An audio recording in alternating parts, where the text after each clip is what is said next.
जय हिंद। सभी विद्यार्थियों का स्वागत है आपके अपने चैनल पर।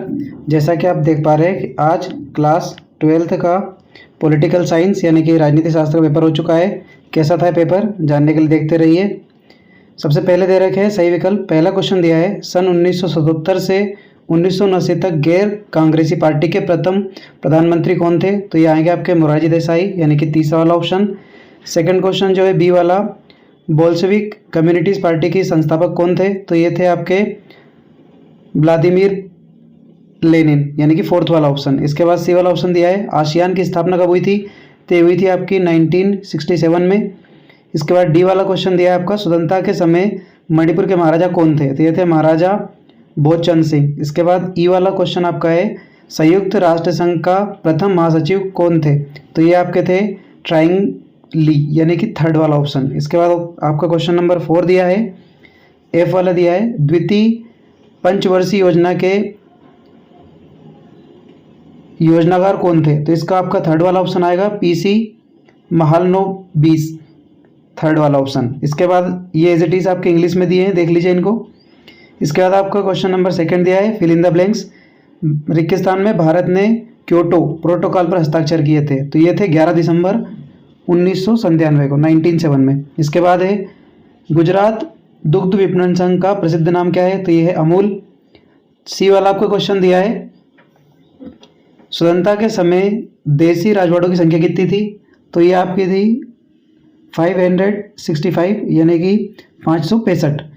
इसके बाद है डी वाला क्वेश्चन बिहार में संपूर्ण क्रांति का आह्वान किसने किया था? तो जेपी नारायण ने, जयप्रकाश नारायण ने। इसके बाद आपका दिया है क्वेश्चन नंबर ई वाला भारत ने शांति सेना श्रीलंका में कब भेजी थी? तो ये 1987 में। इसके बाद एफ वाला क्वेश्चन है रूस के प्रथम निर्वाचित राष्ट्रपति कौन थे? तो ये थे आपके Boris Yeltsin, as it is आपके इंग्लिश में है। इसके बाद सत्य असत्य दिया है ग्लोबल वार्मिंग प्रलय का मुख्य कारण होता है? तो ये सत्य है। सार्क का मुख्यालय काठमांडू में है, ये भी सत्य है। यूरोपियन यूनियन के झंडे में धान की 10 बालियाँ होती है, यह सत्य है। अंतर्राष्ट्रीय आणविक ऊर्जा एजेंसी की स्थापना 1957 में हुई थी, यह सत्य है। राज्य पुनर्गठन आयोग 1953 के अध्यक्ष न्यायमूर्ति फजल अली थे, ये भी सत्य है। भारतीय सेना ने सन 1961 में सैनिक कार्यवाही द्वारा गोवा को मुक्त कराया था, ये भी आपका सत्य है। एज इट इज इंग्लिश में आपके सही जोड़ी देख लीजिएगा। बांग्लादेश को भारत द्वारा मान्यता, तो ये 1971 मिली थी। उत्तर अटलांटिक संधि संगठन, ये हुआ था आपका अप्रैल 1949 में। मानव अधिकार दिवस ये आपका मनाया जाता है 10 दिसंबर को। रियो डी जेनेरियो का पृथ्वी सम्मेलन ये आपका हुआ था 1992 में। विश्व एड्स दिवस ये आपका मनाया जाता है 1 दिसंबर को। इसके बाद भारत द्वारा प्रथम आणविक परीक्षण ये हुआ था आपका 1974 में। भारत में वैश्वीकरण ये हुआ था आपका 1991 में। इसी तरीके से इंग्लिश के नीचे दे रखे हैं। फिर एक वाक्य में उत्तर दे रखे हैं वन वर्ड। पहला क्वेश्चन दिया है वैश्वीकरण का क्या अर्थ है? तो इसका अर्थ है स्थानीय या क्षेत्रीय वस्तुओं या घटनाओं के विश्व स्तर पर रूपांतरण करना। इसके बाद यूनेस्को का पूरा नाम क्या है? तो ये आप दो तरह से लिख सकते थे, इसे हिंदी में इंग्लिश में दोनों तरीके से लिख सकते थे। इंग्लिश में इसका बनेगा United Nations Educational Scientific and Agricultural Cultural Organization. फिर से देख लीजिएगा United Nations Educational Scientific and Cultural Organization यानी कि संयुक्त राष्ट्र शैक्षणिक वैज्ञानिक एवं सांस्कृतिक संगठन।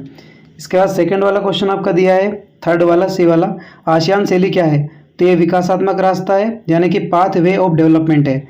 इसके बाद है इराक ने कुवैत के किस संसाधन पर कब्जा किया था? तो पेट्रोलियम ऑयल पर। इसके बाद दिया है भारतीय संविधान के अनुच्छेद 17 में क्या वर्जित है? तो अस्पृश्यता यानी कि अनटचबिलिटी। इसके बाद है 1969 में भारत के राष्ट्रपति का चुनाव किसने जीता था? तो ये 1969 में राष्ट्रपति का चुनाव वीवी गिरि ने जीता था। इसके बाद है 1970 में आपातकाल के विरोधी कांग्रेसियों ने कांग्रेस फॉर डेमोक्रेसी का अध्यक्ष किसे बनाया था? तो ये थे आपके जगजीवन राम। ये आपके वन वर्ड हो गए इसी तरीके से। बाकी क्वेश्चन आप देख सकते हैं। पेपर में ऑब्जेक्टिव को अगर हटा दे तो बाकी पेपर इजी था और मुझे उम्मीद है कि आप लोगों का पेपर अच्छा गया होगा। बाकी पेपर भी आपके अच्छे गए होंगे। मिलते हैं अगले पेपर में, तब तक के लिए जय हिंद, जय भारत, वंदे मातरम।